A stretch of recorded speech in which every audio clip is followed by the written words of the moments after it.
Support for this program provided by the Cynthia and Etzel Ford Fund for Journalism at Detroit Public TV. From Delta Faucets to Behr Paint, Masco Corporation is proud to deliver products that enhance the way consumers all over the world experience and enjoy their living spaces. Masco, serving Michigan communities since 1929. Community Foundation for Southeast Michigan. AAA. The DTE Foundation is a proud sponsor of Detroit Public TV, among the state's largest foundations committed to Michigan-focused giving. We support organizations that are doing exceptional work in our state. Visit dtefoundation.com to learn more. Nissan Foundation. Business Leaders for Michigan. Dedicated to making Michigan a top 10 state for jobs, personal income, and a healthy economy. Ally. And viewers like you.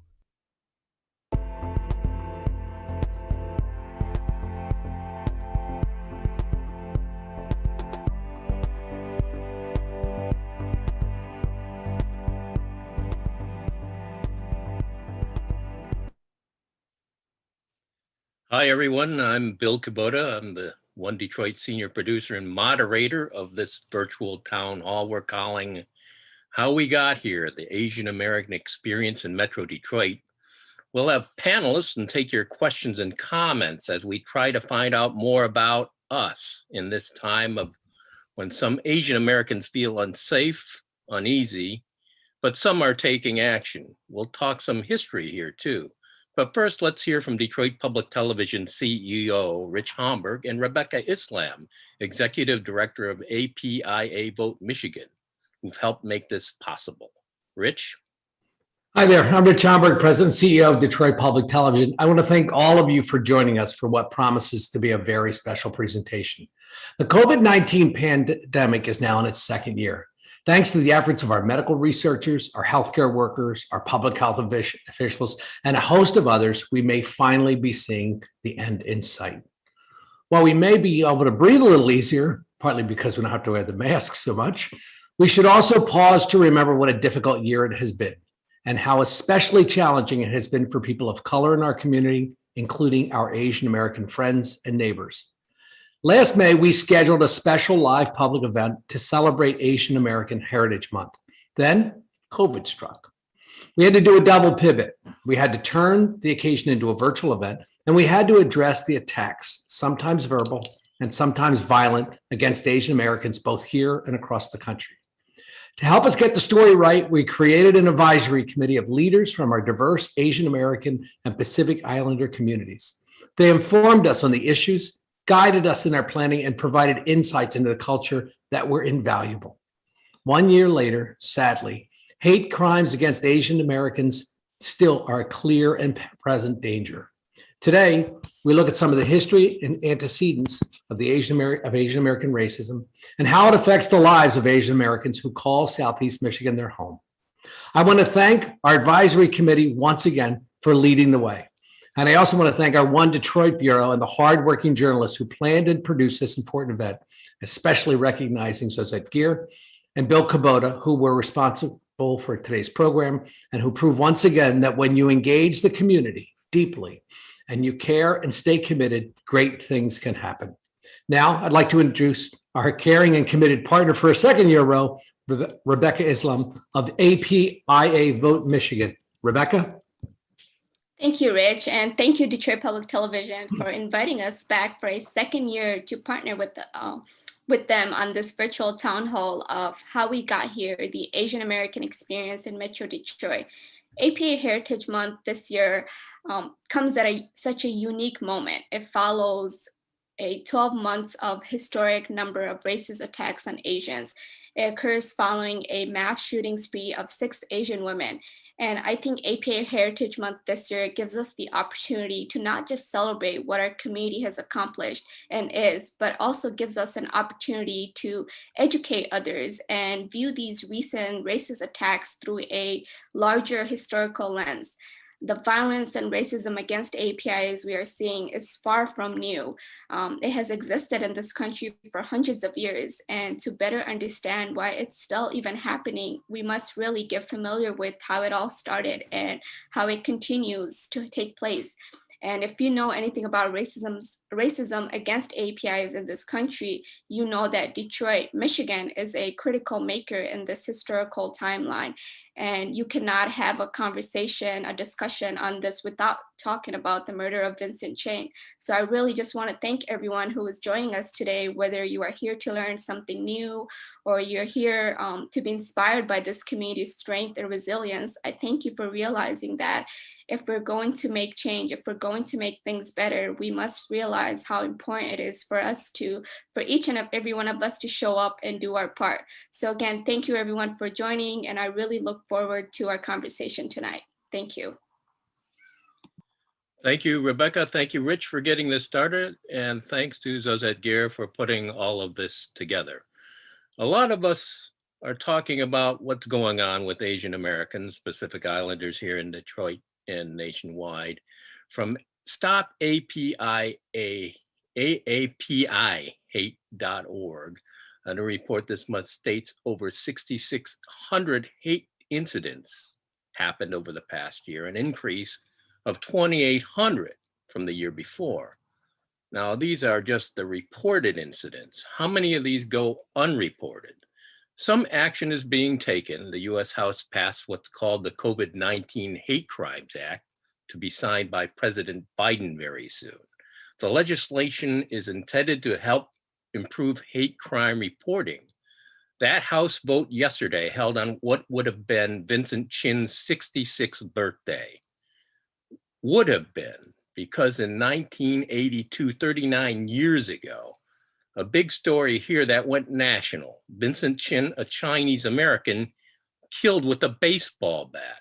Detroit Public Television helped produce an Oscar-nominated documentary called Who Killed Vincent Chin back then, and was revisited in the PBS Asian American series that aired just last year.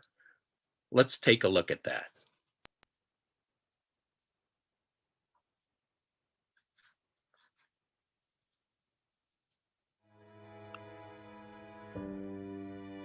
A week before his wedding, he was out with his buddies at a bar in Detroit.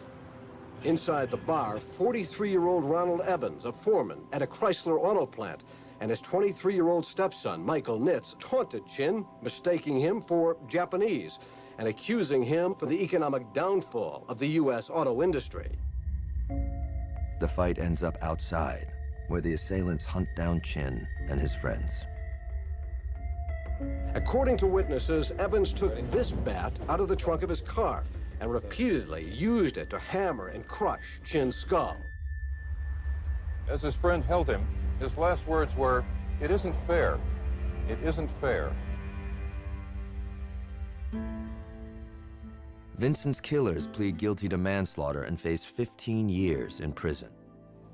But Judge Charles Kaufman sentences them to 3 years probation and a $3,000 fine. He says, these aren't the kind of men you send to prison. I think the Vincent Chin murder was shocking to a lot of Asian Americans, not because it represented something new, but that it actually represented something old. It reminded Asian Americans that progress hadn't really been made.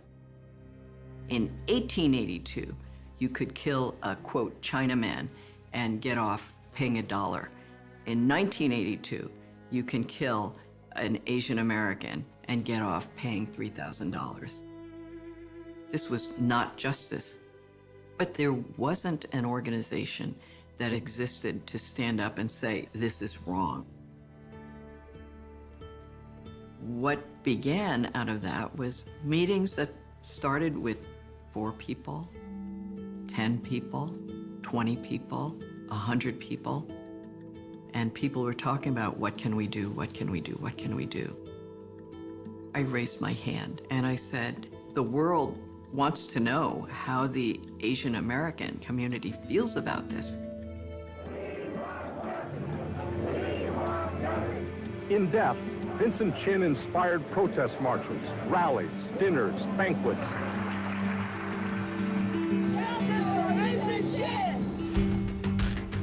The killing of Vincent Chin is probably the most tragic example of the kind of violence that's being committed against Asians. For Asian Americans, Vincent Chin's murder symbolized an extreme example of the kind of discrimination that they'd face. It becomes a rallying point for Asian Americans to be able to say, that's me too. I was a freshman in college when I heard about Vincent Chin and the impact on the Asian American community. And it was the first time that I felt like my experience as a Hmong refugee, as a Southeast Asian, was connected to the experience of other Asian Americans. I am finally a piece of the puzzle that completes the picture. And it was so liberating.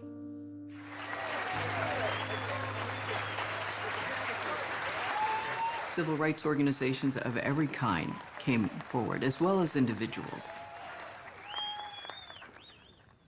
We have been drawn together by death, an unplanned family reunion. Our hearts are made heavy by a mother who sits here with us, whose son was brutally killed just because he was. What can we do in the aftermath? Those who live, we must redefine America so everybody knows everybody fits in the rainbow somewhere.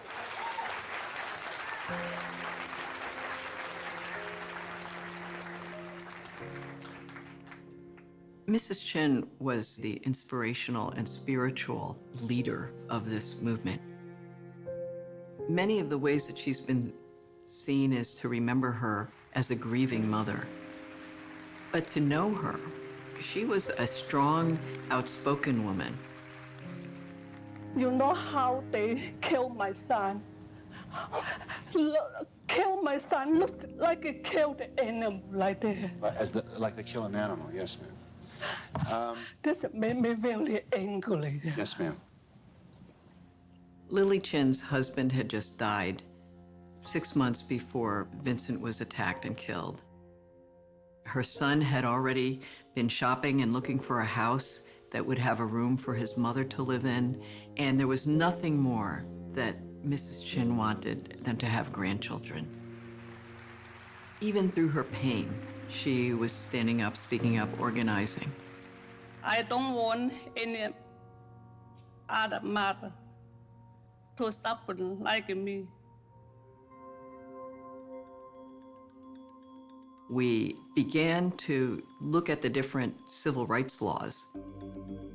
There were constitutional law professors who came out and said, civil rights laws are only meant to protect African Americans. We had to talk to them and say, no, that's not true. As an Asian American, he was being isolated and targeted and scapegoated because of his race in this climate of hate. So of course, civil rights laws should apply.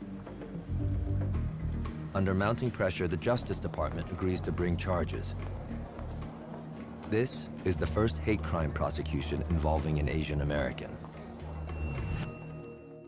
Ronald Evans is found guilty of violating Vincent's civil rights and is sentenced to 25 years in prison.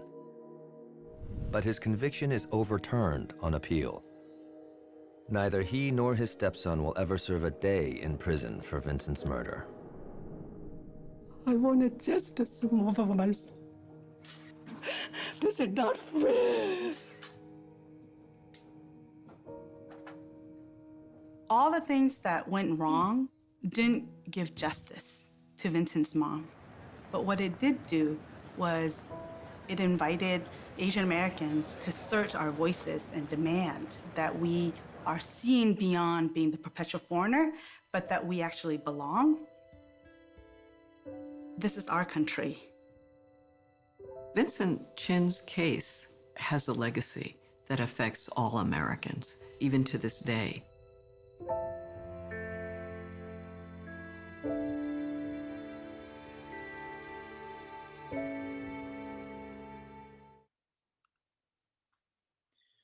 The Vincent Chin story, let's talk more about that now. With us, two Detroit attorneys, key in the fight for justice that united Asian Americans in the 1980s, Roland Wong and Jim Shimura.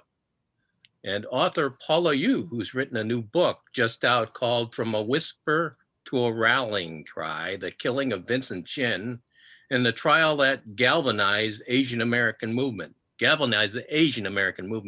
It's written for young adults. I'm not so young, but I've got my copy here. Paula was a reporter with the Detroit News in the 1990s. She's in California now. Thanks for all of you to join us today. If you can see me, I hope you're looking at me. Let's go back 4 decades, but let's go back to now. This is history, what we're looking at now. Who really knows the Vincent Chin story these days? I'm guessing Paula, that's why you wrote the book. Tell us about that. Yes, and thank you for having me, and it's an honor to be here with the original American Citizens for Justice activists, Jim and Roland, and to see Helen Zia again on that PBS documentary. It's been a real honor just getting a chance to work with everyone. I will say that I'm a Gen Xer. I just turned 52 this year, and I first heard of Vincent Chin when I was in college. That was when Who Killed Vincent Chin had come out. And I really started thinking about Vincent Chin in 1993 when I was writing for the Seattle Times, and I got a job offer to come to the Detroit News. And I remember the first thing I thought of, as did many of my Asian American journalist friends, was it's a great opportunity, but what about Vincent Chin? Is Detroit not the best place for an Asian American to be in? Because Vincent Chin had just been killed barely a decade earlier. So that was my introduction, my knowledge of Vincent Chin. But I will say that growing up, I'm a child of the 70s, a teenager of the 80s, and a young woman of the 90s. And I will say that Asian American and Pacific Islander history was very rarely, if ever, taught, even just superficially, let alone in depth in K through 12 classrooms in our country. So in my early 20s, I would just go to the bookstore or the library and just desperately look for whatever I could. I'm self-taught with Asian American history. A lot of my friends of our generation, they first heard about Vincent Chin in college and about just all the other iconic moments in Asian American Pacific Islander history. So the reason why I decided to write this book and aim it towards the young adult high school audience is because I believe that this history needs to be taught. To stop the hate, you have to educate. And that was the reason, because I don't want today's youth to grow up like me with this incredible gap in their history, not to know our history, our pain, our joy, and our contributions to this country. Well, Jim and Roland, we can start with Jim talking about all of this, but what was it like that in the 80s, things have changed a lot since then. What was it like being an Asian American in Detroit back then? And then how hard was it to rally the folks on all of this regarding the killing of Vincent Chin? Well, back in the 80s, the Detroit community was quite small. I believe the census showed we had about 35,000 people in the Southeast Michigan area, which is microscopic if you think about it, an area which has almost 4 million people living. Add to it, we were in the middle of a crisis with the auto industry. We're in a deep recession. We also have the oil boycott and probably some of the highest interest rates of all. I think the interest rates were like close to 18%, as I recall at the time. You take this combination of factors, there's a fear and xenophobia, really in many ways not that dissimilar to what we're facing right now, against Asians. Now, back then it was called Japan bashing, but quite frankly, if you're Asian in appearance, it doesn't matter who you are. You could be Korean, Chinese, Japanese, Filipino, Vietnamese. We're all the same. Unfortunately, we're kind of lumped in that one basket and all potential targets. And if you look at the footage from that era, and believe me, I think Roland and I both experienced this firsthand, you had these car bashings, you had these protests by the auto industry, you had pronouncements made by politicians and business leaders alike attacking the community. So it was a very, very hostile and very incendiary environment like that, which in some ways is very scary because even though as bad as it was back in 1982, 83, it's even worse now. We didn't have this large proliferation of attacks back then. It was more isolated, but now it's become a national epidemic. And when I see the video and reminding myself the kind of outrage and I think fervor that it raised in the Asian American community, not just locally, but nationally, it's deja vu all over again. We're seeing the same kind of dynamic now in 2021. And for me, it's very disturbing because I thought after 40 years, things would have changed. But again, it's the same, if not worse. And as I've told many people before, it's going to get a lot worse before it gets better, the current political environment. Well, part of the key was, Jim, you're Japanese American, Roland, Chinese American. Getting together, kind of a sort of a big deal back then. That hadn't happened so much before all of that. Roland, talk about that. Well, we certainly had cooperation between organizations, the Japanese American Citizens League, the Association of Chinese Americans, a chapter of OCA. Through the Far Eastern Festival, we did, sponsoring booths together at the Far Eastern Festival at the waterfront, but we didn't get into the politics of things so much. It was just sort of a cultural gathering among different sub-communities within the Asian American community. But the Vincent Chin case really galvanized the Asian American community, along civil rights lines and civil justice lines. And so the importance of the case is paramount. And it's a key case for the history of the US and, Detroit history. Well, in that clip, we saw the idea that the civil rights issues applying to African Americans, but the idea of it not really connecting to Asian Americans. Till this case kind of, that seems to be the situation. We're looking at a history, though, of discrimination about Asian Americans. Roland, Jim, Paula, talk about that. We can go back a ways. All of us have our own kind of histories in our families about that. But I know, Roland, you talk about that some in your classes. So tell me more. Yeah, I teach Asian American history at the University of Michigan, and we talk about the arc of racism throughout time. Asian Americans have been in the country for a long, long time, busy building the Transcontinental Railroad and at the time of the gold rush. But then there was a downturn afterwards, a lot of anti-Chinese, anti-Asian sentiment. People in Chinatown were run out of town in several places.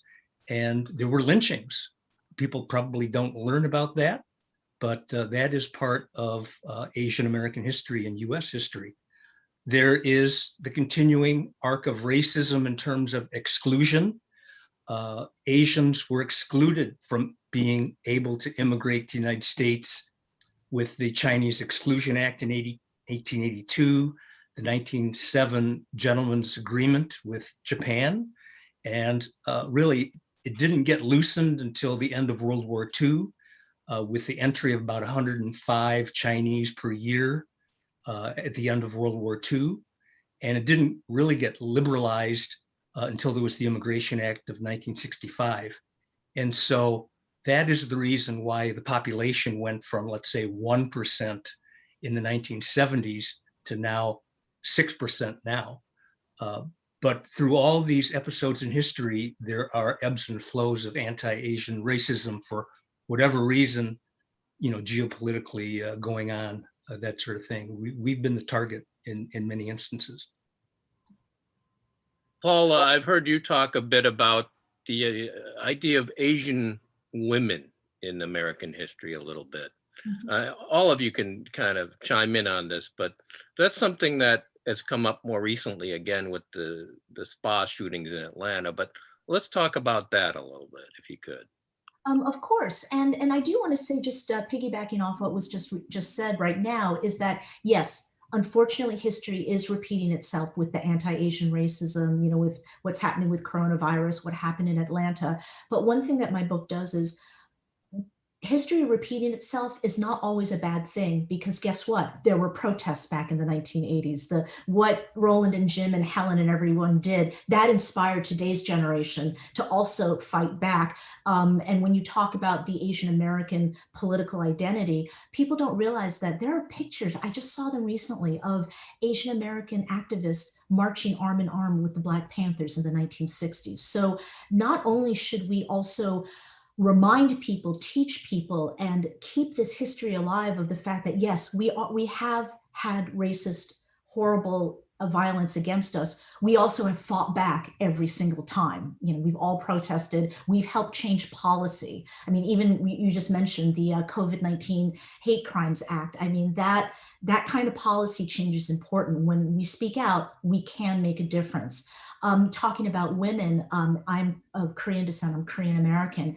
And I will say when I saw the Atlanta press conference where the sheriff was paraphrasing what the killer told him, that he was having a bad day, that triggered me. I instantly flashed back to the interviews I had with Helen and Jim and Roland and everybody, and doing my research about Judge Charles Kaufman, and him saying, you know, these guys have never done this before. They're not going to go back out and kill someone. In a way, he was saying they had a bad day.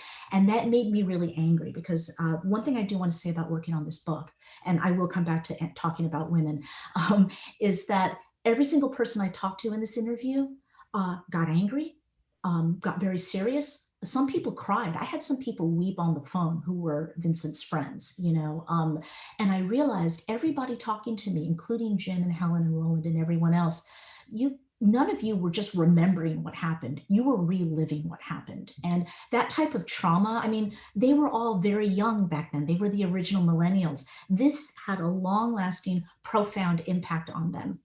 And not only that, but they're also suffering the trauma of being told in 1987, oh, guess what? We're reversing the verdict. You don't count.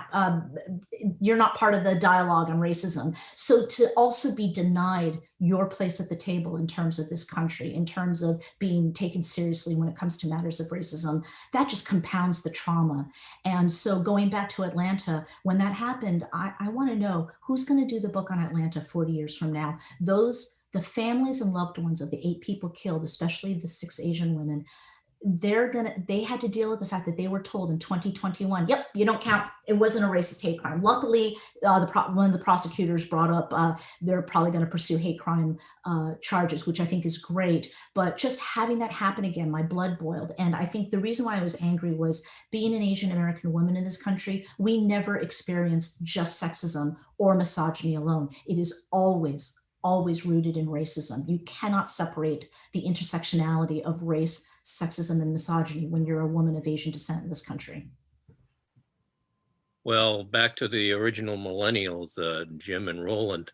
Back in the 80s, a little bit more about, there was a group that started, the American Citizens for Justice. I'd like you guys to talk a little bit about that. How did that come about? Who was involved? What happened when you took on that fight for justice? It started with a small group of people, including Helen Zia, the journalist, Jim and myself, and a couple of other lawyers, including Lisa Chan, and really a handful of people around a dinner table at a restaurant. And then it grew exponentially after each meeting. There was about 100 people that congregated in An Leong Hall in Detroit's Chinatown. And then we had a next meeting at Forward World headquarters with about 300 people there.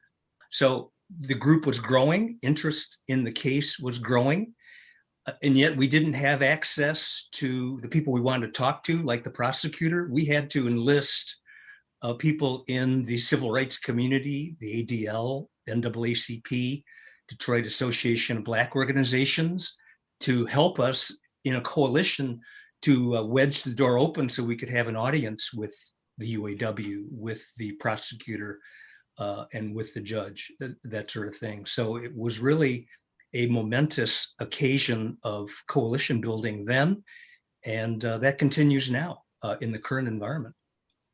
I think one that was really interesting is the fact that the group spanned generations. We had people in their 80s, we had young adults, they were teenagers.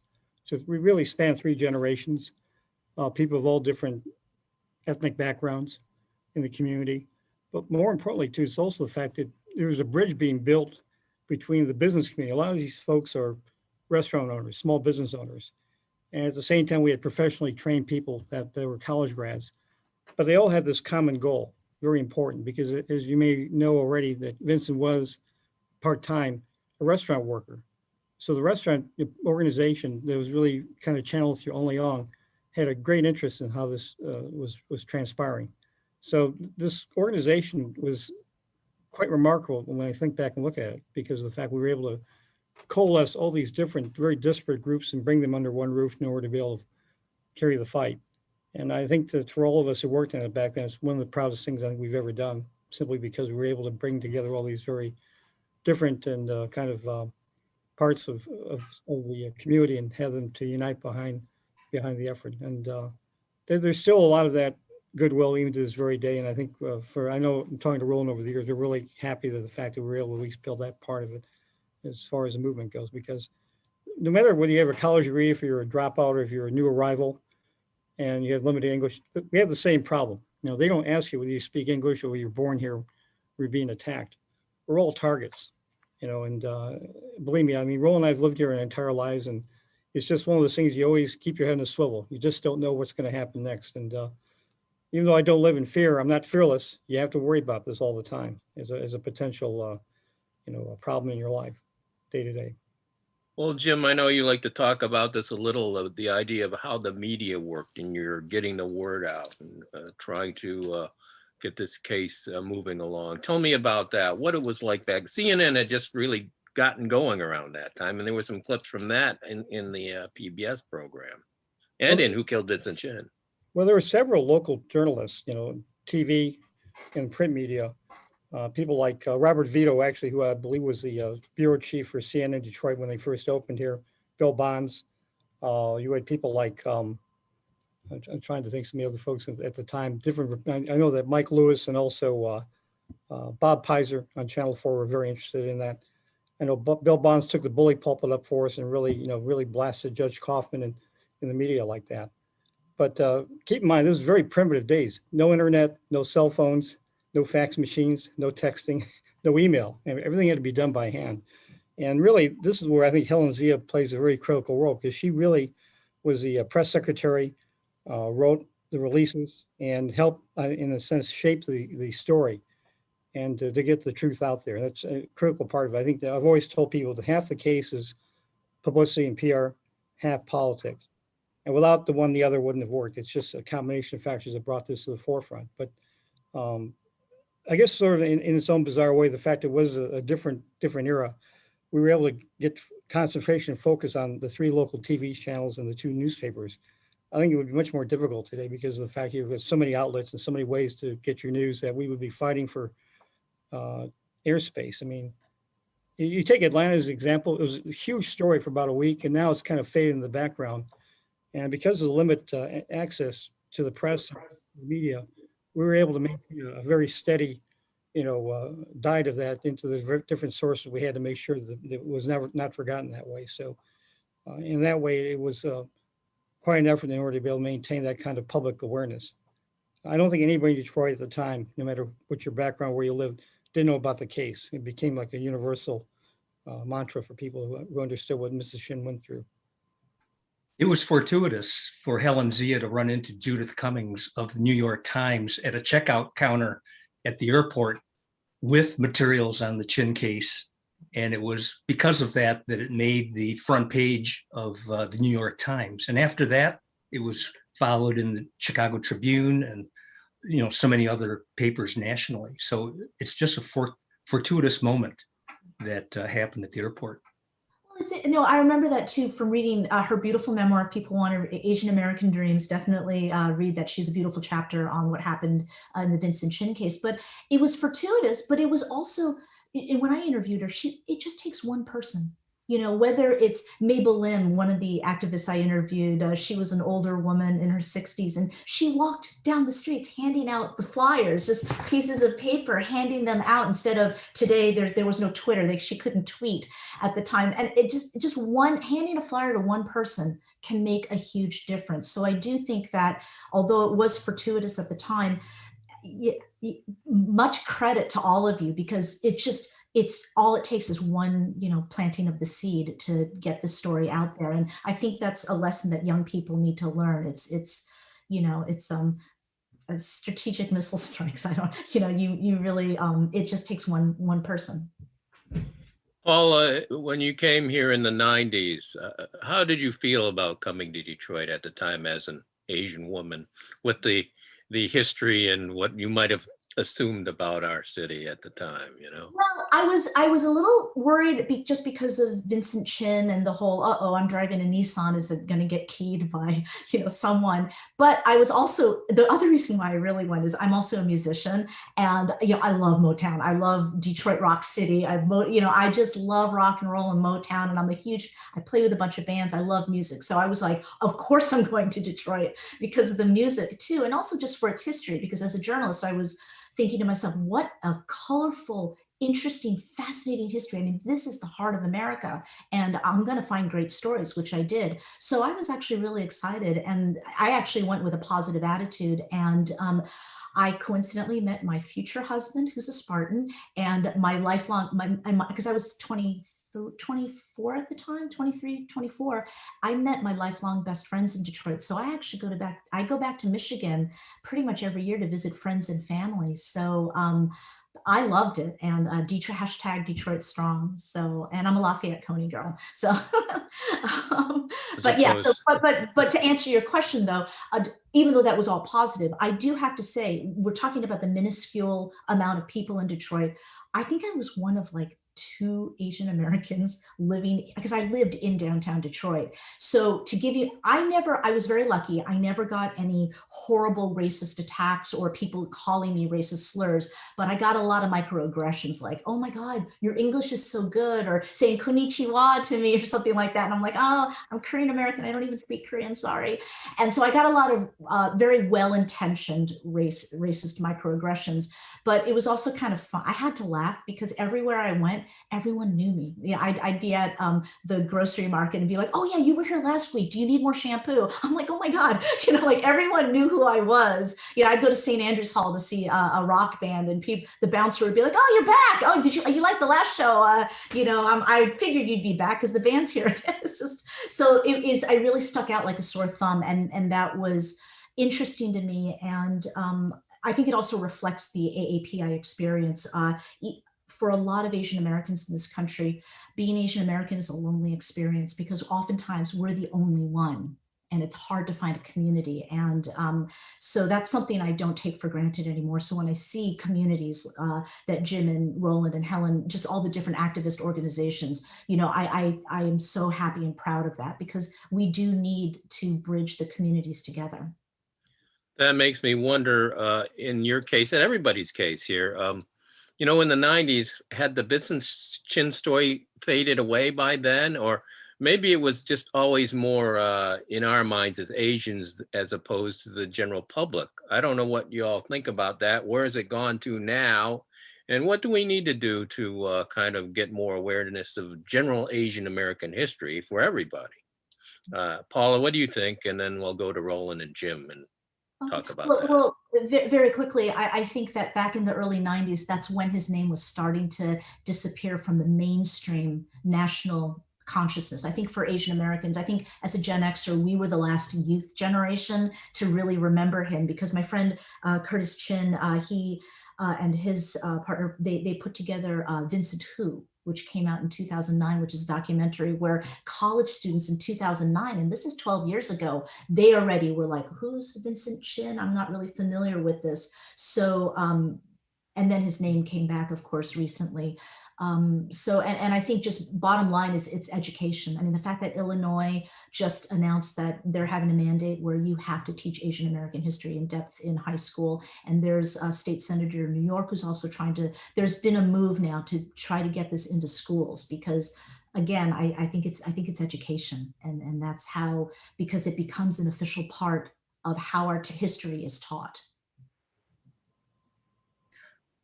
I think the Vincent Chin case should be part of the curriculum, because it is such a complex case where many elements of law can be discussed, whether it's equal protection, fair use of the civil rights laws affecting all people of color and all populations, as opposed to just the black-white paradigm, the change of venue aspect of the law in terms of the second federal trial being moved to the far reaches of the Sixth Circuit down to Cincinnati with a completely different jury and completely different complexion of jury.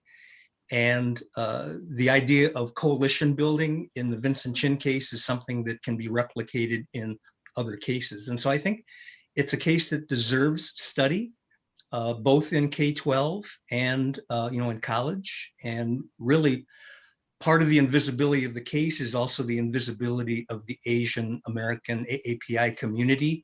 And that's something that we have to work on, in K-12 curriculum. Yeah, and in fact, I'll just add very quickly that Vincent Chin's great-great-grandfather worked as a laborer on the Continental Railroad. So there's a direct lineage. I mean, there's a lot of other Asian American history that you can glean from learning about this case as well. The big problem right now is we're facing this movement by the political right to try to rewrite history to make it more white or more Anglo-Saxon friendly, for lack of a better term. And it flies in the face of where society is heading. We're heading towards a multiracial, multi-ethnic, pluralistic society where people of color will be the majority over the next 25 years. And education at every level, K through 12, like Roland said earlier, university, has got to reflect that. But at the essence and the core of this is the fact that we are targets of anti-Asian violence. It's come in many different forms, many different ways over the last century and a half, pardon me. But the fact is that this has got to be part of core curriculum. People understand that this is a racially motivated event. The justice system failed miserably.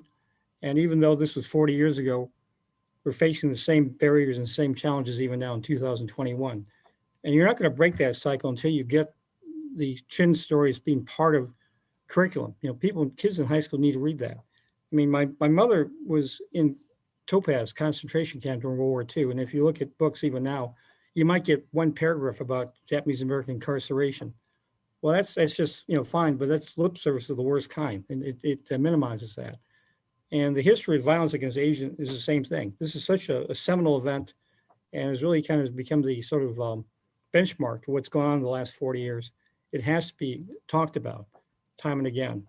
And never to be forgotten, quite frankly. It's really like anything else. It's like Emmett Till or these other historic events. It has to be preserved as part of maintaining perspective, and for the public, and especially for young adults going through school, that this is part of our history and you can't ignore it. Because to do so, I mean, we're going to repeat it. And what's going on now, folks, is a repeat. It's 1983 all over, 82 all over again at this point. So. Well, let's wrap this up. Somebody watching here notes the last words of Vincent Chin before he died. Those were, I believe, "It's not fair." That's what he said. But I don't know. We're working on getting it fair, I guess. But Paula, you, Roland Wong, and Jim Shimura, thanks for talking to us. We're talking activism for Vincent Chin. And now we're talking about activism for Asian Americans today. As you're watching now, you may have comments that we ought to hear and questions. Submit them at the Zoom Q&A box if you're on Zoom. If you're watching the live stream on social media, type it in there. The Atlanta spa shootings in March have sparked sudden unity among Asian Americans in Metro Detroit, reminiscent of the Chin killing we've been talking about. Here's a story of some younger people taking action.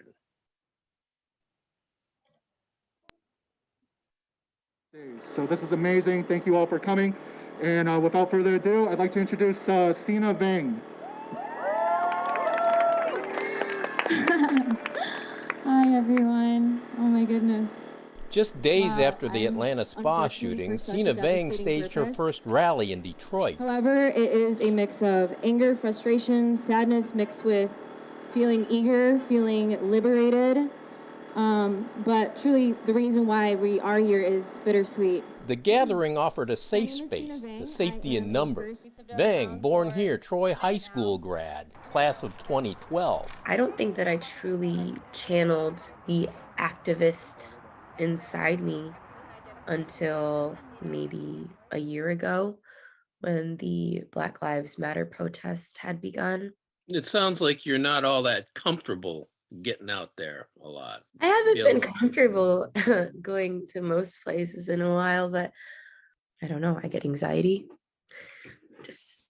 I'm always looking over my shoulder. We are called whenever we're needed. Whenever we're needed, downtown and around town. Started with friend Zora My partner Bowens. Zora and I, Zora. That's essentially what I'm also fighting for, is so that we don't have to live in fear, because I'm tired of it. I hate that it had to become so loud and violent for us to speak about it. When the George Floyd protests started happening, I just felt the weight of the world on me. And not a lot of people asked if I was okay. And so I just felt the need to reach out to, I reached out to my Asian friends, but I reached out to Cena first. And I was just like, how do you feel about this? Are you okay? And she was like, I'm not okay. And I was like, I want to protest. And she was like, I do too. And I was like, okay, let's go. The focus of WWN originally was to bridge the gap between the Black and Asian community, because there's a lot of anti-Black hate in the Asian community and anti-Asian hate in the Black community. Asian people are silent. We're silent. That's why we have this problem. We didn't think that it was going to be big. We really thought it would be 50 people. So it was really incredible to see that many people come out, and so many Asian people. My family and I came to the United States because our people were being persecuted because they were helping American soldiers in the Vietnam War. I'm Hmong American. I'm first generation. My dad came here when he was 2 or 3. Refugees from Laos. Hmong fought the North Vietnamese, backed by the U.S. Cena Vang, a direct descendant of a renowned military leader. He's more of a grandpa figure.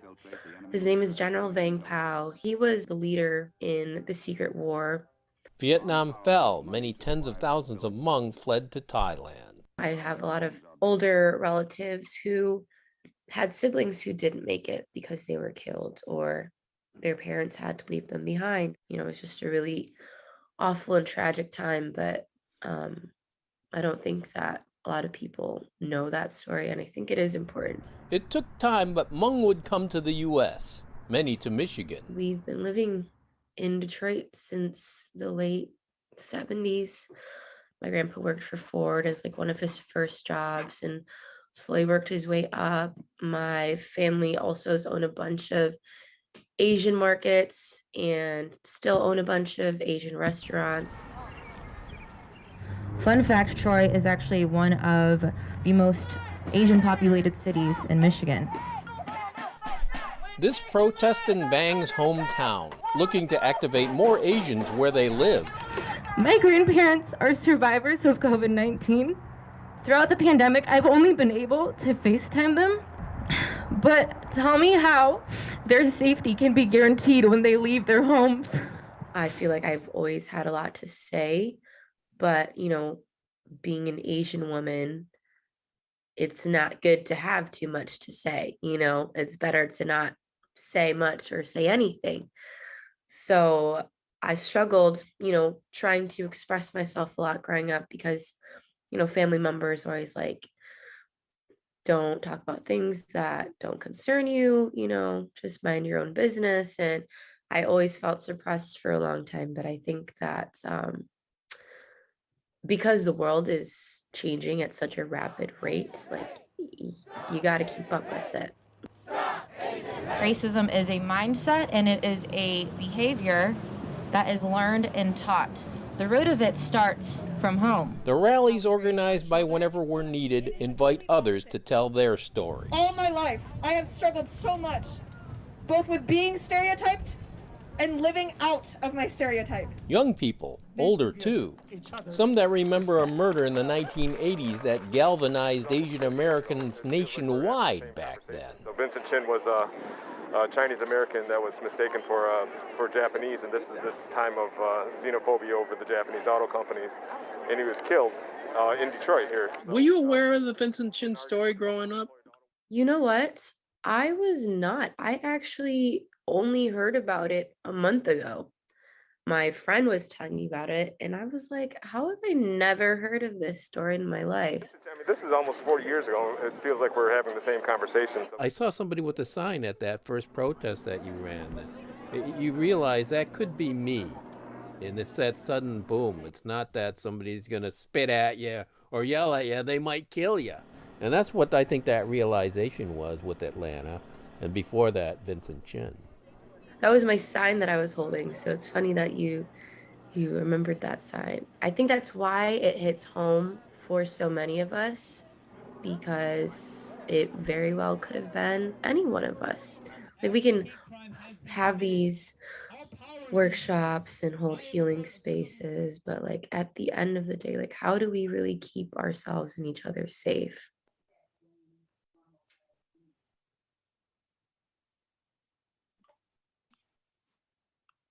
You can check out more of our coverage at onedetroitpbs.org/AAPI. Asserting Asian American visibility, our voices, our personal stories, that's what we're talking about now. Here we have Jasmine Rivera, an artist, filmmaker, and member of Rising Voices of Asian American Families in Detroit. I see ya. Macomb County Commissioner Mai Zhang of Warren, and Michigan State Representative Ranji Puri, a Democrat representing Canton or Canton in Western Wayne County. Thanks for coming on. I see y'all here, I think. Let's talk about visibility now. For Jasmine, one way to assert visibility is to ensure our stories are told that show diversity of the diversity of the Asian American community. What are you doing about all of that? Well, as I said, I'm an artist and a filmmaker, and I'm also the communications director for Rising Voices. And so we're an organization that fosters civic engagement in the Asian American community, especially with women and families.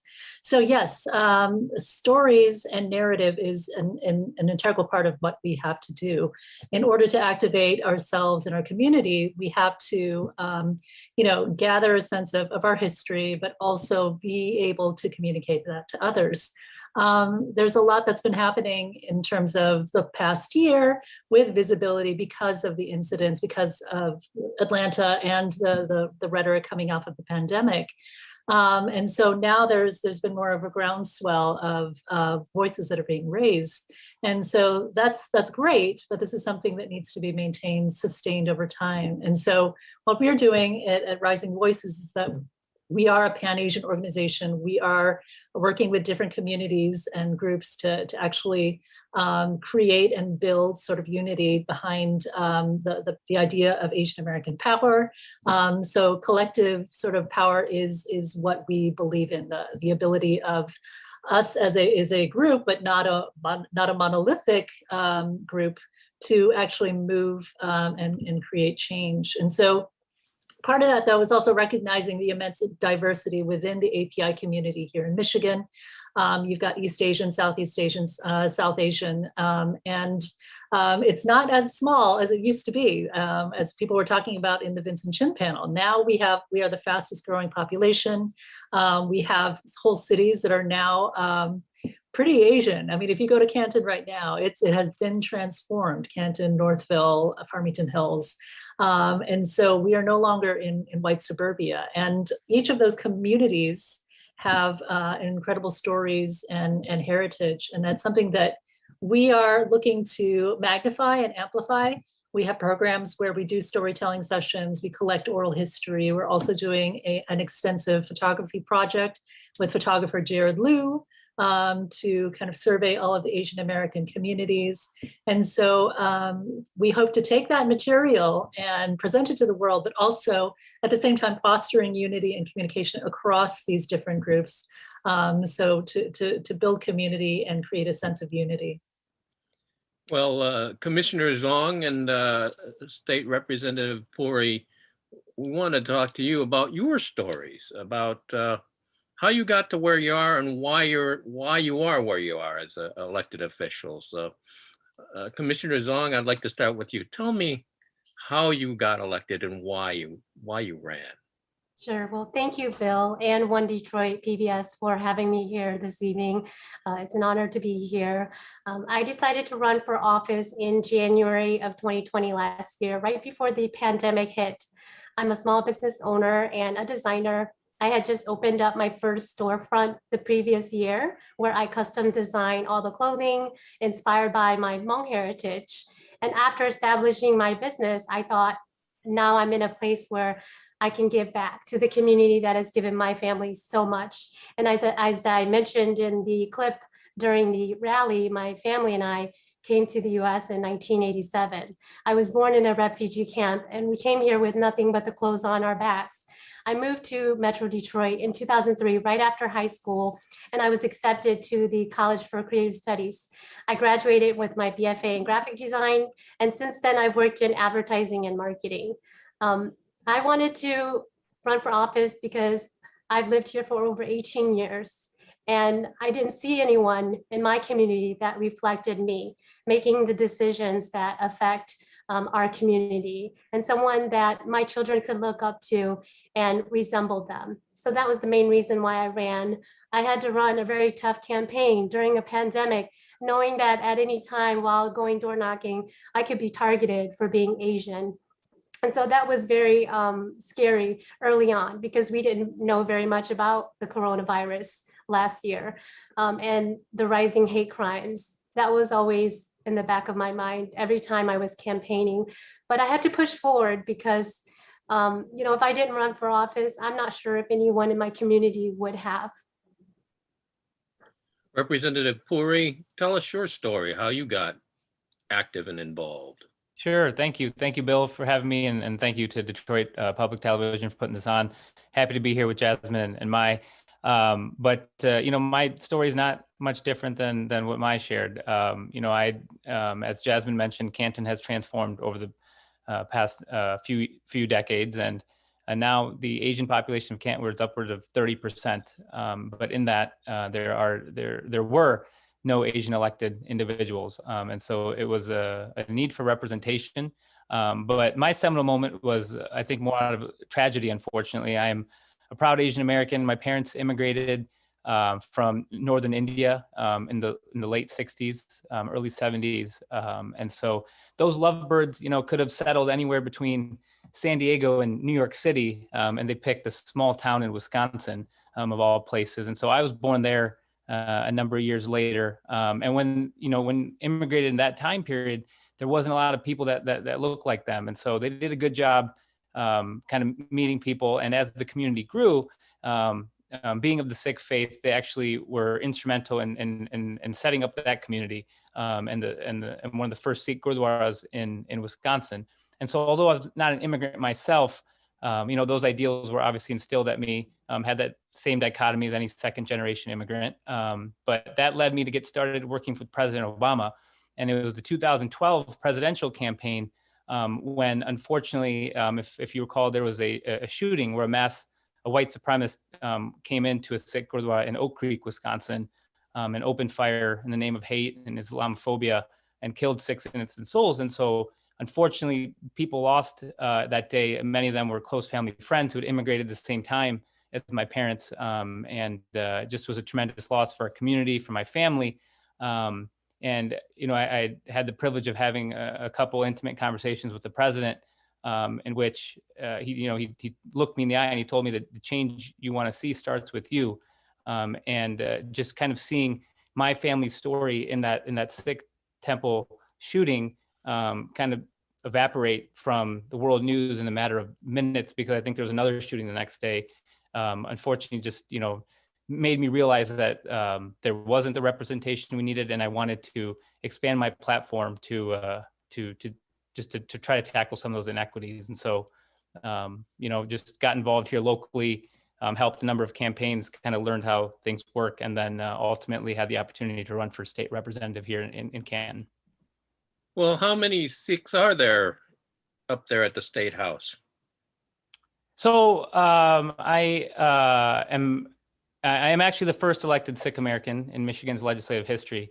I don't say that with any pride, though. I just think I'm the first person of color actually to hold this seat in District 21. And as Jasmine already mentioned, this is one of the most diverse areas in Michigan, one of the most rapidly diversifying districts in the entire state. And so for me to be saying this in 2021 just speaks to volume, just to how far we still have to go. I saw you doing another presentation. You were explaining the basics of who sick people are. And do you think your constituents even know that story of the sick, diaspora? Unfortunately, probably not, but that is why we are here. I think, raising awareness and knocking down some of those misconceptions is a big part of why I'm doing what I'm doing. It's unfortunate because sometimes it falls on deaf ears, but it's important to have everyone understand, because a lot of our stories are conflated. I think what motivated me was that shooting. We've had a very heavy conversation about the incident in '82 with Vincent Chin, but the history repeats itself, and we had the incident in Georgia, and then just a few weeks ago we had another mass shooting in Indianapolis where the Sikh community was targeted, and so it unfortunately, this is all coming from a reactionary standpoint, but we are fighting for our lives here, and so we must stand up and just kind of make it clear that to explain to people who we are and break down some of that ignorance that does exist. Commissioner Zhang, how about that? Do people that you talk to, your constituents, they know the story of the Hmong coming to the U.S.? Some of them do, because the Hmong were involved in the secret war during the Vietnam War, and so there are veterans who we are and break down.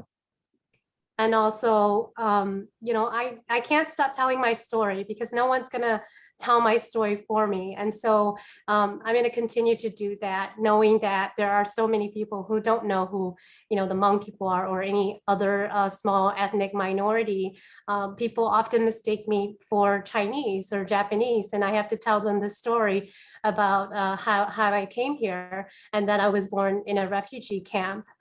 So I'm going to continue telling that story. And I remember one of the first times that I met one of my voters, because I have a really weird name. My name, is my song. He actually thought I was a Chinese man.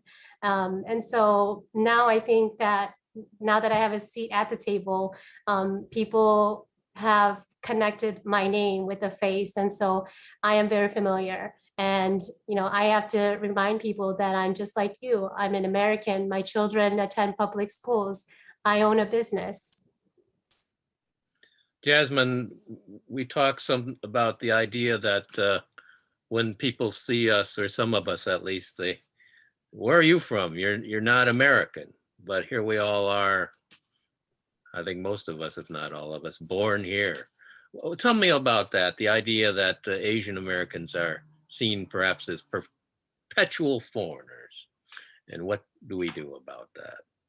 What do we do about that? Wow, that's a big question. It's interesting because when we talk about visibility in the Asian American community, there are different layers to that, right? And so there is a narrative out there that says, oh, Asians have been too quiet and we need to speak up. We need to teach the world about ourselves.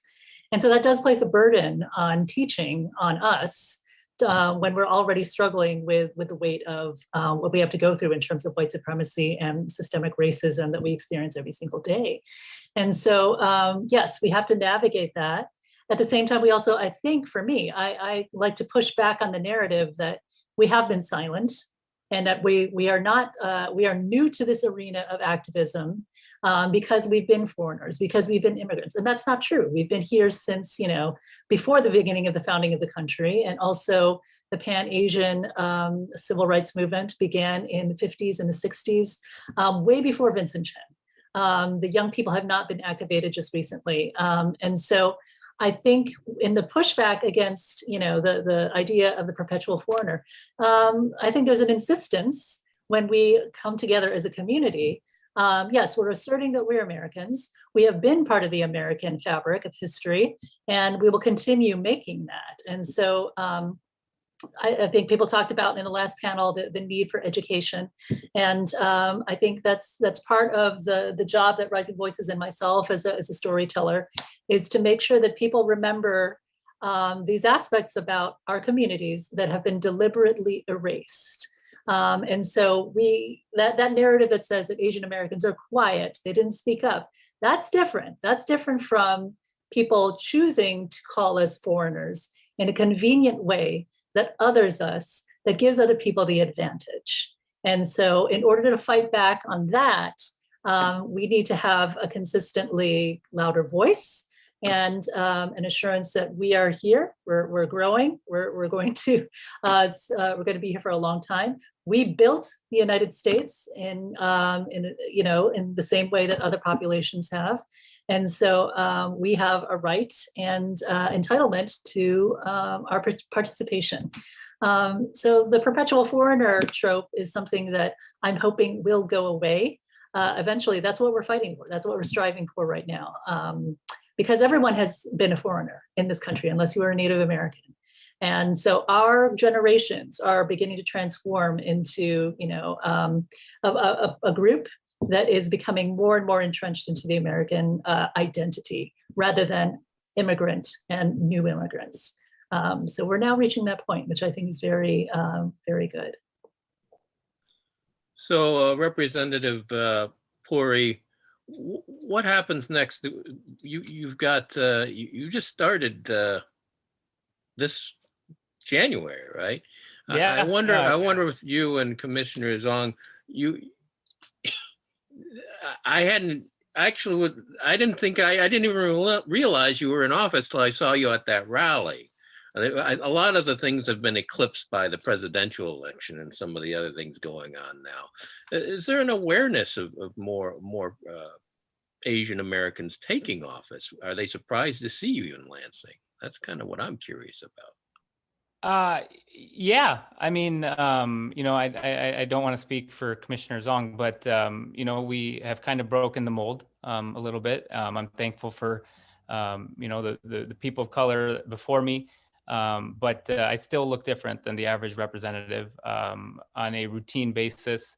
We've had some heavy discussion today, and someone earlier was talking about the microaggressions that existed living in Detroit in past years, and it's not much different than political life in Lansing. I would say on a daily basis, people butcher my name, don't know my name, confuse me for being someone else, one of the other Asian representatives. And so that happens on a daily basis. Those are unfortunate microaggressions, and as all of us who've kind of grown up here, it's nothing new than kind of growing up in the Midwest. It's I think we have thick skin. We're built to deal with that, but we have to do that kind of split-second decision of is this coming from a place of ignorance? Is this coming from a place of hate? And so that's just an added layer of complexity, I guess, to being a legislator that some of maybe my white colleagues don't have to deal with. And so, yeah, I mean, there is absolutely some nuance to being an Asian American legislator, but I think what I am, very honored to have won and be serving the people of District 21, to use this platform to just uplift, just all the marginalized communities. And so I think it's really great to be able to do that, and I look forward to fighting for all of our communities every day. Great. Real quickly, Commissioner, what's it like going up to the commission meetings, I guess, in Mount Clemens for you? Really quickly, though. Well, we've actually haven't been able to meet in person, so we have been doing virtual meetings. And unlike the House, we are very small. We're 13 Board of Commissioners, and so everyone has gotten a chance to know me. And earlier, one of the panelists said that being Asian American can be very isolating because oftentimes you're the only one. And so, I felt that and continue to feel that. But in anything, you have to learn how to build relationships with people. And so when they understand you and you give them a chance to learn about you, they will respect you and listen to your voice. Well, let's cap that with that here. Let's thank you all for talking. Representative Puri, Commissioner Zhang, Jasmine Rivera, Rising Voices of Asian American Families. Viewers, please submit your comments and suggestions in the Zoom Q&A, or if you're watching the live stream on social media, type it in there. Detroit's One Detroit team has been covering the many communities of Metro Detroit in the past few years, including Asian Americans, some of them. But in recent months, we've been extending our reach. Here's an excerpt from one of the segments we're working on now in partnership with WDET Radio. Detroit Public TV is amplifying the voices of Southeast Michigan's AAPI community by inviting them to have meaningful conversations and share their stories. Chenan and John, friends since childhood, they haven't talked much about race until the George Floyd killing and the more recent shootings in Atlanta. Here they discussed the first time Chenan experienced racism growing up.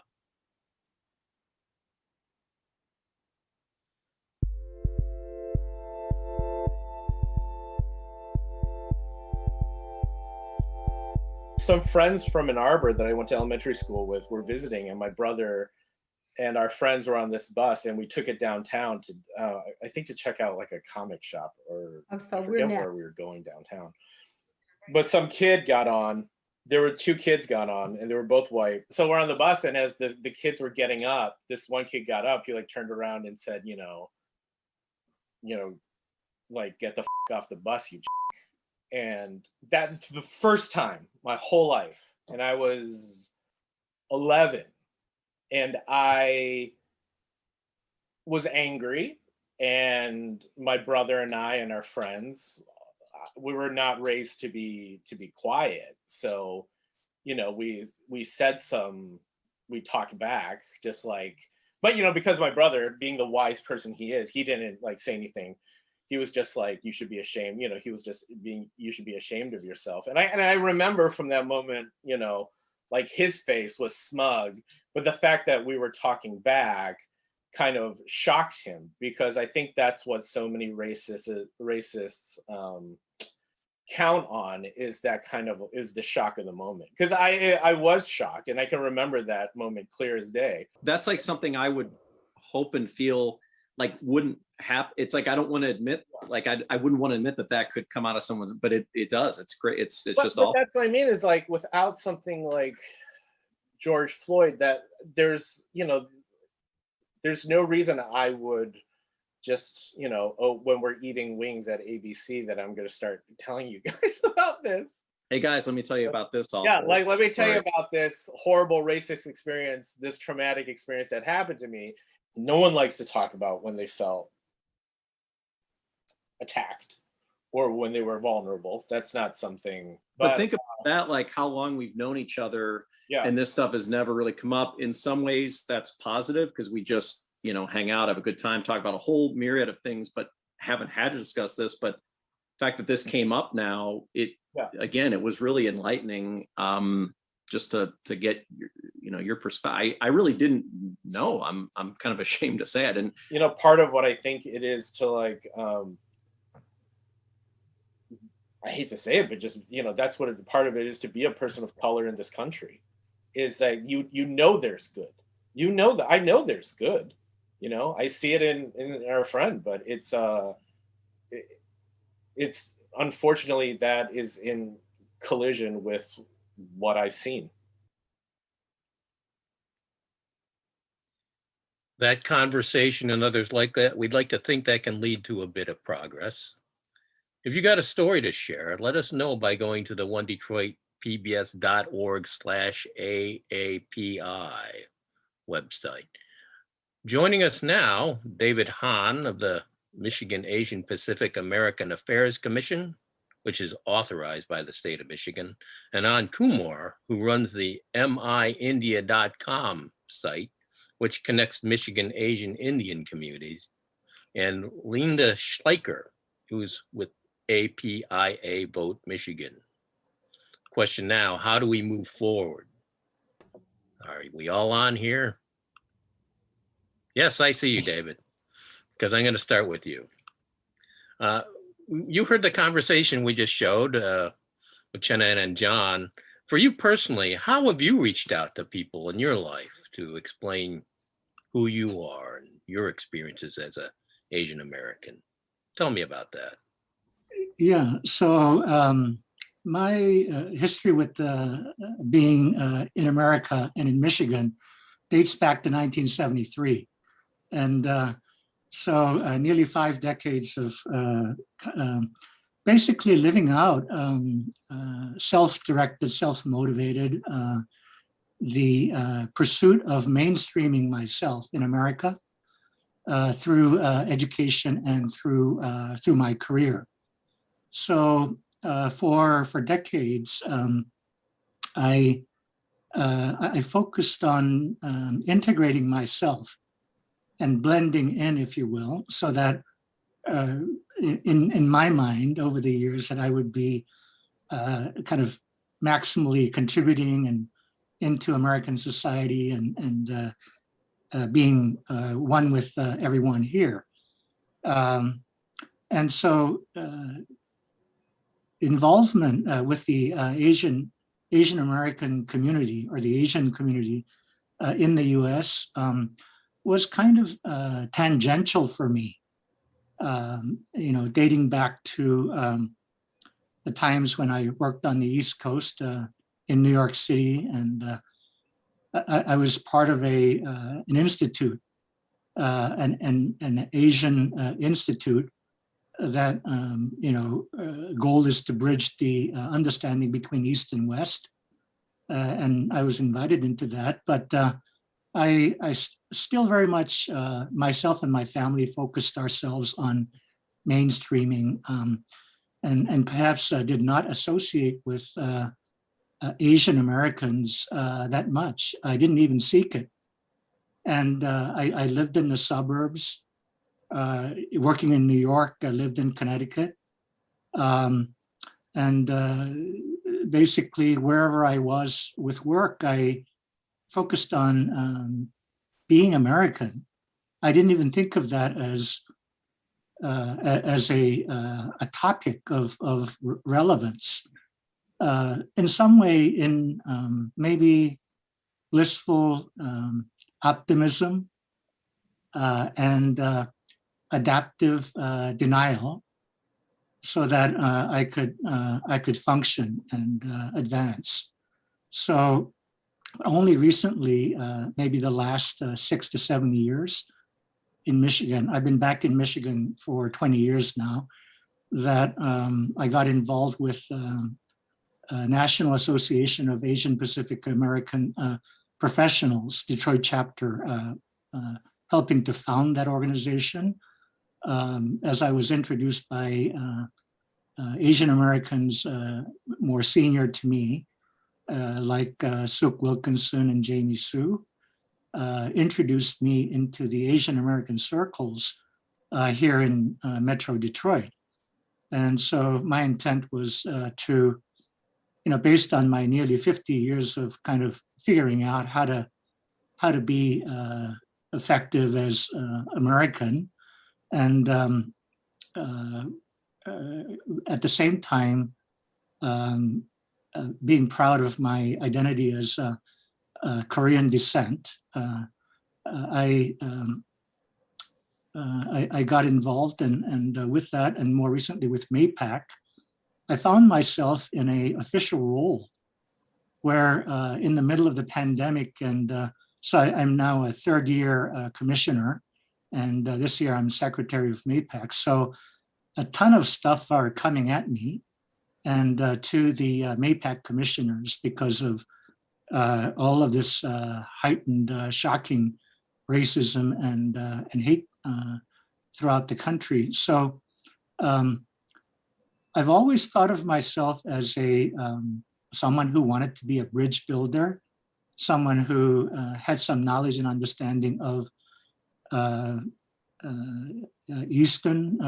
Eastern cultural background, as well as America and Western background.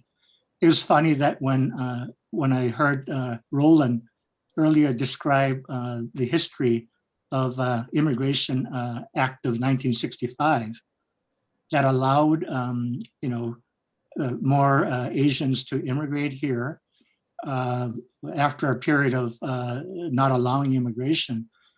In 1965, I lived in Australia, and I was one of 7 Korean families in all of Australia, because Australia did not take any Asian immigration. So it's interesting that what we're witnessing even today, still today, is a product of what's been happening around the world in kind of contemporary kind of Western society, if we will. So what I've been doing is having conversations with my own family, my young adult children, because my experience is different than the second generation. You know, I've had to adapt, and I adapted skillfully. And we took it that, you know, we're here from a different country. And so, you know, put my head down and do my best and make the most of it. But when the second generations who were born here in Ann Arbor and also in Boston, our son here and our daughter in Boston, are treated as, so where are you from? You know, where are you really from? That kind of thing. They are totally shocked. They are totally shocked. So we've been having these conversations within our family, and then with my friends and family, and then through public opportunities to engage a cross section of our society. So I'm beginning to do more of that. Yeah. That's what I wanted to talk to you really about. But Anand Kumar, I'd like to talk to you a little bit about how you've reacted to things, the shootings recently. As that we talked with you last year, but what's different with you and the communities you work with this time around? Sure. Good evening, Bill, and thank you to Detroit Public TV for bringing us together this evening. What I'd like to say is that sadly, this situation is not new to many of us. For the last several years, we've been conscious of safety concerns with the political rhetoric and so on. The recent shootings and killings in Atlanta and Indianapolis FedEx facility has, you know, in some ways added fuel to our anxiety levels. Particularly as parents, you know, we always worry about our kids, especially the ones that can drive and are on the road. We always heard about, you know, aggressive, risky maneuvers by people when they see people of color driving, people like us, and especially women. And the other concern we have is, you know, we're more careful and while going out for walks, and we tell, you know, there are folks in our community, older folks that like to go out for a walk, and we kind of tell them to be aware of the surroundings and so forth. Another area of concern it has always been our religious centers. There have been cases in the past where they've been targets of vandalism and so on. So that's another area where, you know, we exercise more caution. So that these are all the concerns.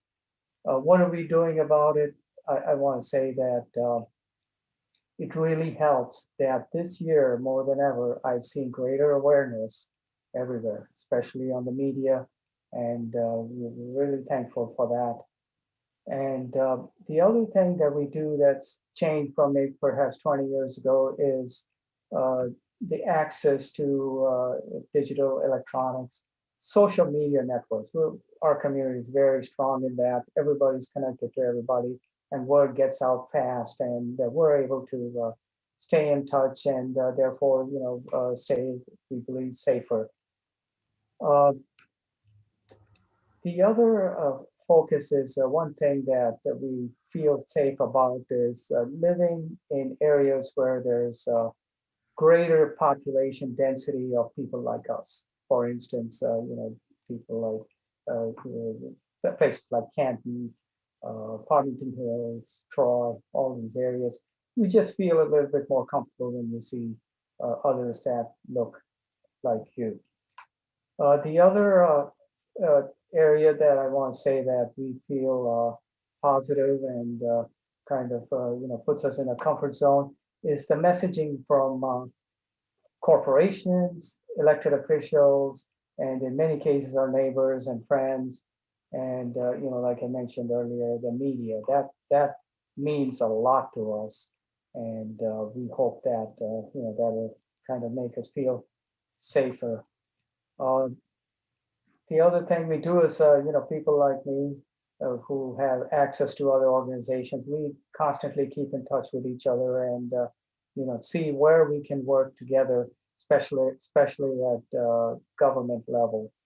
And it really helps that the elected officials are also very supportive to our efforts.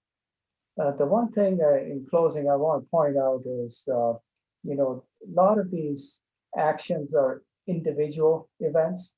So it's not like a group of people attacking one person or a group of us. It's mostly one person that.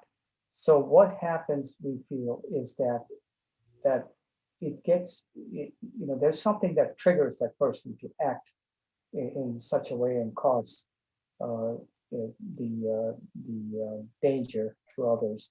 And that, we feel, is the rhetoric from political circles or sometimes from other groups. We hope that that kind of fades away, and it's important that everybody feels that we belong here, and this is our state, our country. So that's not going to change. And there's no place for any of us to go to, and that's the message that we want to kind of keep conveying to everybody, and hopefully we'll be in a better place in the future. Well, Linda Schleicher, got to talk to you about this. What do you're with the APIA Vote-Michigan. What do we need to do to move forward from where you're coming from? Well, what I can say is that one of the things that API Vote-Michigan has done is really, for instance, last week we looked at we had a 2020 legislative API Vote-Michigan Capitol Day. And that's when we had an opportunity to talk to representatives who actually were listening to the APIA community. And some of the things that I'd just like to say that came out of that was, and I kind of mirror a lot of what everyone is saying here, is that education, K through 12, was really, really important, that we are a part of the history books today. And so when I think about the fact that 39% of Michigan since 2000 to 2010 happen to be Asian Americans, and 3% of them are K through 12. So I think about when I was a little girl, I learned how to read and write. It was with Jane, it was with Dick, and it was with Spot, who was the dog. The little girl had blonde hair. The little boy looked a particular way, but they were really, they were Caucasian. And that's what I saw. Now, when I think about that today, I'm like, there was no one like me in these books.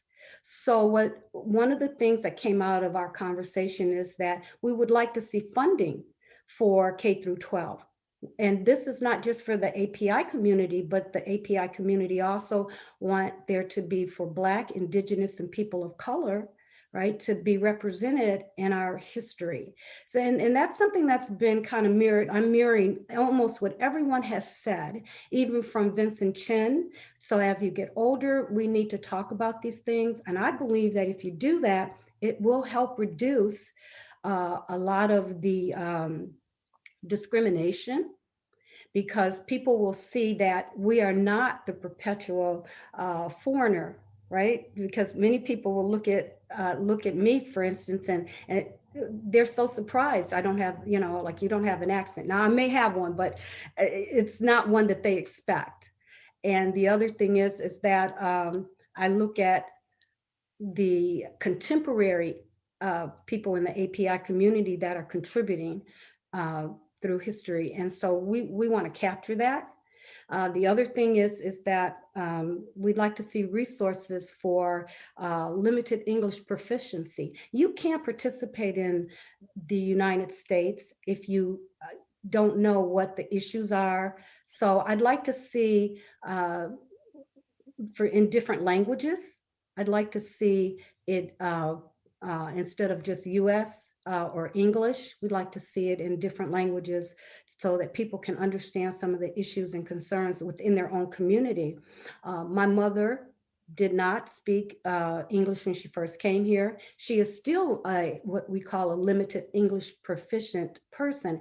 And I really believe that in many cases, what happens is I can explain it to her, but I think it'd be so much more enriching for her if she could read that herself. So we need that. We need it for people who also, we have a bill called 4220, and that talks about, so for instance, if you come in and you need health services, if you're not able to understand someone to translate for you, or if you can't read the information, you could lose out on those services. If you need IDs, if you need assistance in other ways, you can't get that if you don't have a command or have access to language. So I think that's really important for the communities, through the API communities. So especially through voting. So we're interested in getting people to vote. But again, if you don't know the issues, and if it's not in, if it's a strong community of individuals, I think there has to be like 3% or whatever, then you can have a translation in that particular language. So, you know, we're trying to work towards that. We have people who volunteer to put information in languages that are just, you don't have a large population, and they volunteer their time to do that. I volunteer for literacy, and the reason is because I know how difficult it was for my own mother to actually try to read and write and get through things, even though she had her own business, you know? So I think those are two things that we're trying to do. And the last thing that I think is really important is that we get our Michigan State Police to have diversity training and make that mandatory. And these are things that came out of our session, out of the API Vote 2020 Speaking Capitol Day. And that's so important because that's not only for the Asian community, but again, the BIPOC community, right? So the Black, Indigenous, and people of color, because this is an issue that there are people that are being hurt. We've seen it, you know, we've seen a lot of painful images on television, but I think that's helped us galvanize our communities. And we are trying to work to eliminate some of the issues that are there. I don't think it's going to happen right away, but we are working on it, and we have great legislators that we had an opportunity to talk to that agree with us, and those that didn't got to hear our voices. So. We're going to pause on that, but we want to talk a little bit more in just a second here. David Han, Anand Kumar, and Linda Schleicher, thanks for talking about all of this. But now it's getting time where we want to answer some questions posed by some of the viewers out there. And so we want to have everybody turn on the cameras so we can ask you, because what we were just talking about just now comes up again and again. It has to do with education. So somebody here, Deborah, was asking, I don't have children in school yet. What are they teaching in schools now? We talked a little bit about this before, but in terms of history, social studies, and civics, how do folks get involved here in Michigan to eradicate racism? And I think you're talking a lot about starting with the educational situation. There are some things going on here and there. We heard about some things going on in Illinois and so forth, some stuff in California, but have we heard of any kind of curricula talking about Asian American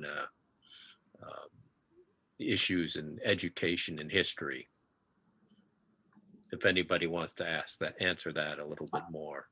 Well, I can tell you that Padma Kupa is trying to start a drive to get children's books, K through 12, specifically young children's books that show diversity. So she is working on a project like that.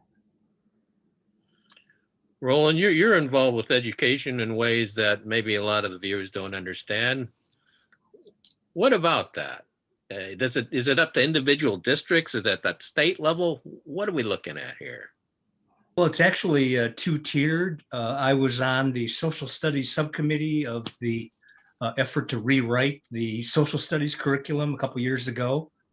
So that's one level, but on the other level, it's, with the hundreds of school districts in terms of affecting the curriculum. And it really is, for the most part, a school district by school district effort to make sure that usually the supplemental materials fairly represent the Asian American population, in social studies, in the history.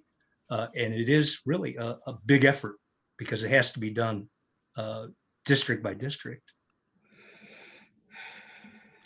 Are there like packets of, educational materials that are available to teachers that are out there that cover some of this stuff in more depth? Paula, it looks like you might be able to talk about that. I can answer that because I have almost a dozen books published that are specifically about AAPI history and also a novel and things like that. And one of my publishers is Lee and Low Books. They were the first multicultural publisher. They do books for, they have African-American, Asian-American, Latinx, and LGBT, the whole, they're one of the first original diverse publishers for young children's books, for kindergarten through the 3rd grade. And they're a great resource. They've been around for decades. There's also We Need Diverse Books, which is a new organization that some of my friends started, which provides resources, because what people don't understand, and some people have mentioned earlier about Asian erasure, how we're being ignored, people are suppressing our stories. Does everyone know how many diverse AAPI books are out there right now? I've been published for over 15 years. So have many of my friends. There are so many books out there, picture books, novels, even there's now, the big thing now is romance and fantasy and comedy. Like it's not just about, I'm gonna talk about Vincent Chin and, racism that's important as well. But there's a huge diverse AAPI literature out there that people need to know about. I'm always surprised when, I meet school teachers and librarians who are like, I didn't even know Lee and Low Books existed. I didn't know the first Asian American themed novel came out like almost 30 years ago. And in fact, that one just got reprinted as an anniversary. So, I mean, we're out there, and people need to look at, if you look at some of these websites I just mentioned, it can help. In Michigan, we do have the MI Reads list. There are probably almost 100 novels, fiction readings that are available, and maybe a quarter of them are Asian American based. But it's one thing to put it on a list. It's another thing to get the teachers to include it in their curriculum. And that's the task for parents, to get involved and just demand it, because that's probably what it takes. Yeah, because I think you have to be active, because the whole point is that books, literature, and history, these are living documents. Their significance changes and their relevance changes right now. So we're constantly evolving. So I think that our education system and parents and families and students, none of us can be complacent. Otherwise, we talk about history repeating itself. We have to be vigilant against anti-Asian racism. We also have to be proactive and constantly looking for, what are the new books? What are the new things that can be told today? I'd also like to add that The Spirit Catches You and You Fall Down was written in 1997, and it's about a Hmong family who doesn't speak English very well, and there's a cultural clash with her doctor. And so there have been some high schools and also medical students who have had to be required to read that book. And so, I just want to plug that in. But I also want to point out that in order to get curriculum in the schools, it has to be a legislative policy change. It can't just happen overnight. And so this actually has to become law in order for our schools to have curriculum in there. And so really it's about calling your state representatives like Rep. Perry and your senators, because that's the only way that we can get Asian American history in the schools. I do know with my work with MAPAC and David Hahn, that we've been meeting with the state senator, our state superintendent, Dr. Michael Rice, and he's mentioned, possibly introducing a training for educators. And that is, at the very most or very least that they can do. But when it comes to curriculum in the schools, it has to happen from a legislative standpoint. Thank you. I was very it really felt good to hear Dr. Rice talk about some things that are afoot because basically our educators are not informed. So in order to teach our children, the educators themselves have to really be trained with some professional development. And it looks like some things are going to be moving in that direction. And not only for the schools, the students, but also the parents. So I made a request that can we include, as we educate the educators to teach our students, could we educate our parents also as part of those programs? Because none of us have learned this growing up in the United States. And a lot of education can take place in the workplace as well. Leadership matters everywhere in education arena, in government arena, and also in the business arena. And so as the leaders in all of these arenas get informed, I think we can begin to address injustices, inequities, and lack of inclusion, and deal with facts. It's important for us wherever we reside to contact our school districts to make sure that there's an element of Asian American history covered during the professional development days that most teachers have to go through. And that is the strategy to make them feel comfortable covering the Asian American history element of US history. I think that's key. That's great. I was going to say too, they had the recent statistic that 1 out of 4 AAPI teenagers have reported being physically or verbally harassed and bullied because of the coronavirus pandemic and with racism. And so I think that what we're discussing is important because hopefully in the future that statistic will be 0 out of 4. I know we're getting near the end here, but I think the bigger, almost the elephant in the room here with this whole situation with the Black Lives Matter and all these sorts of things going on, and maybe some pushback too from some folks regarding education. Where are we with all of this? Are we kind of coming in on the tails of all of that, or is it the opportunity we wouldn't have had otherwise? What do you all think about that? Any one of you? Every one of you? One thing I've always felt for a long time, and sort of dating myself, but I've been active in community politics and things like that going back to the late 60s when I was in high school.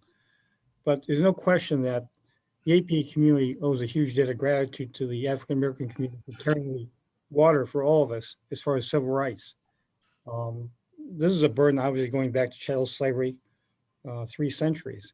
But at the same time, we have our own experience, our own challenges we're facing right now. In large part, the leadership nationally, as far as civil rights, is being driven by the whole Black Lives Matter movement. And the opportunity is there for us to join in and to make this a sort of a united front and fight for all people of color. Particularly for being Japanese American like me, there's going to be a huge movement to try to support any way we can for African American reparations. That's on the front burner right now in Congress. And I think that that's going to be very controversial. Let's not kid ourselves.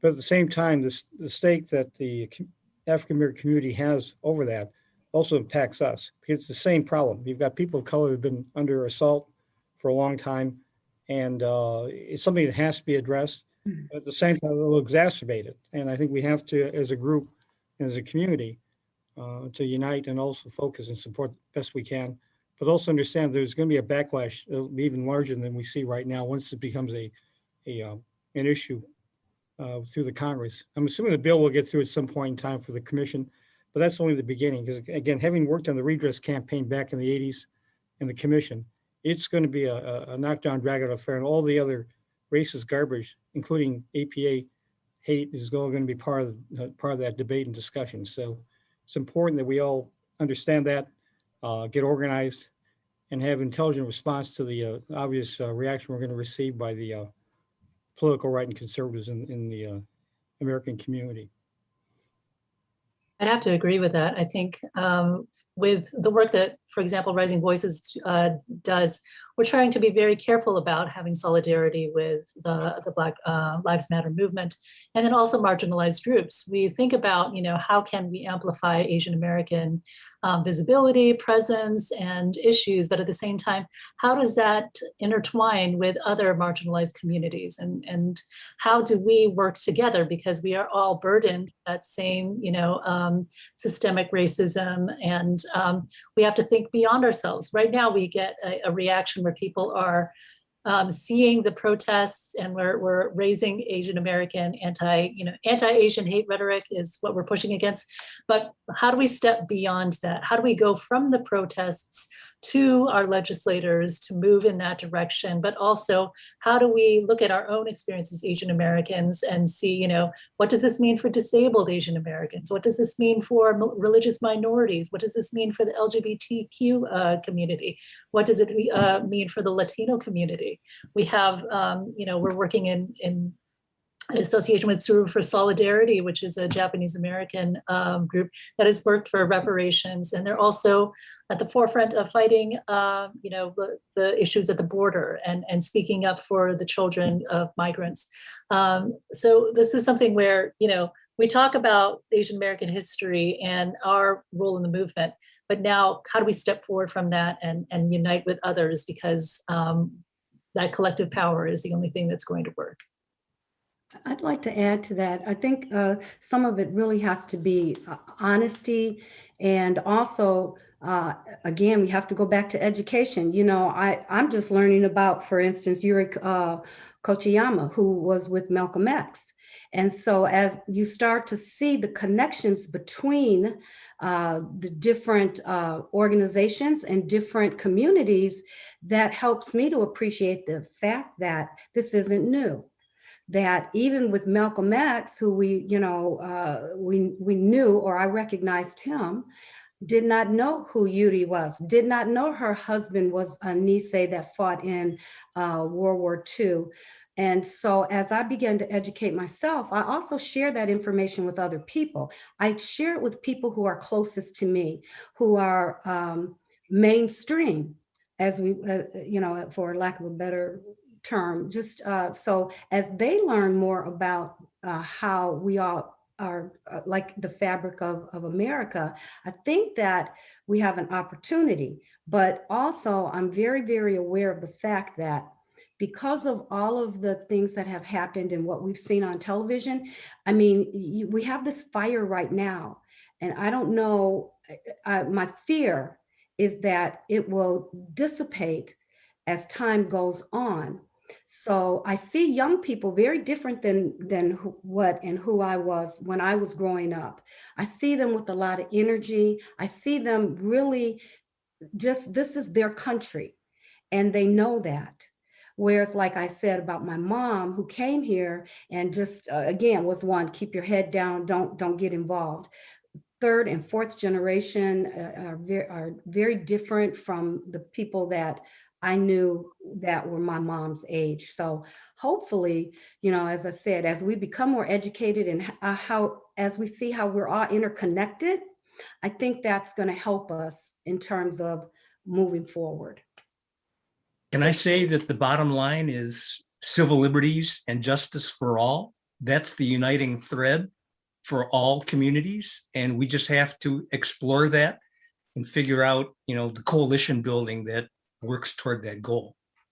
Roland, I would add to that the economic imperative, from an economic opportunity point of view, for America to continue to grow and prosper, that Asian Americans already are 23 million in number and fastest growing racial group in America with a significant purchasing power, where consumers, where workers, where all of these things.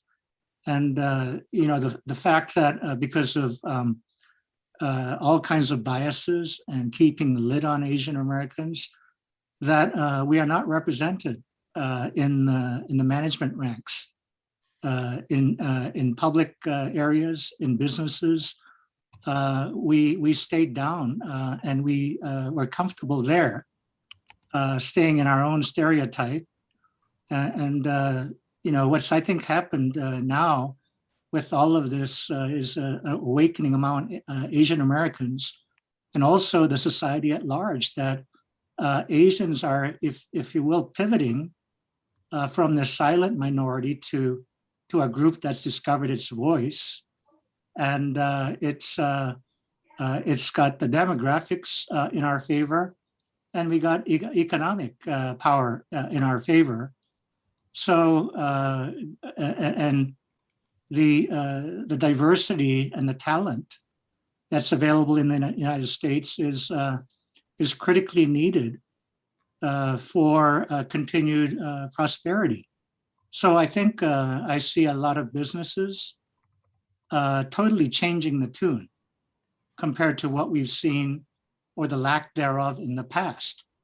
Now, almost every major company is taking a look at asking about, what do we do about this Asian American issue? What do we need to know? What do we need to do in order to be good leaders in our areas of responsibility? So I think there's a great opportunity. I really think that on the one hand, there's several rights for everyone. And on the other hand, there's economic participation, a seat at the table, equitably, and there's an economic reason for making that happen. So economic reasons are powerful, I think. And so that's why I'm optimistic. Well, I think the clock's like really ticking here. So Jim, David, Roland, Lee, Linda, Jasmine, Anand, Paula, thanks for talking today. Who am I missing? I think Rebecca's on the line. I see Rich is still up, at least listening. Oh yeah, my video's not working, but thank you so much. Making incredible. Sure you're still, you saw it here. The man in charge is following the whole thing, which is good. Let me finish this off here. We called this presentation How We Got Here, the Asian American Experience in Metro Detroit. Here at One Detroit, we're helping tell more stories of all of us in the metro area. Perhaps you heard something new tonight. All Metro Detroiters need to know more about who we are, what we do, and what we all can do to create change for the better. If you want to learn more, we've got a resource page online. Go to onedetroitpbs.org/AAPI. We think this is a starting point for those that want to know more. That's part of what we at Detroit Public Television are here to do. Thanks to our partner, APIAVote-Michigan, to those watching, and especially our panelists tonight, and our own Sozette Gear for putting it all together. And expect more of these conversations as we move forward. Good night. Thanks, folks. Thank you. You can find more at onedetroitpbs.org or subscribe to our social media channels and sign up for our One Detroit newsletter. Support for this program provided by the Cynthia and Etzel Ford Fund for Journalism at Detroit Public TV. From Delta Faucets to Behr Paint, Masco Corporation is proud to deliver products that enhance the way consumers all over the world experience and enjoy their living spaces. Masco, serving Michigan communities since 1929. Community Foundation for Southeast Michigan. AAA.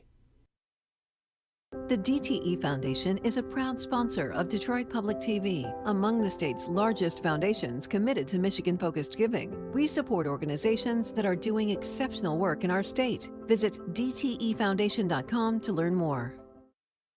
Nissan Foundation. Business leaders for Michigan. Dedicated to making Michigan a top 10 state for jobs, personal income, and a healthy economy. Ally. And viewers like you.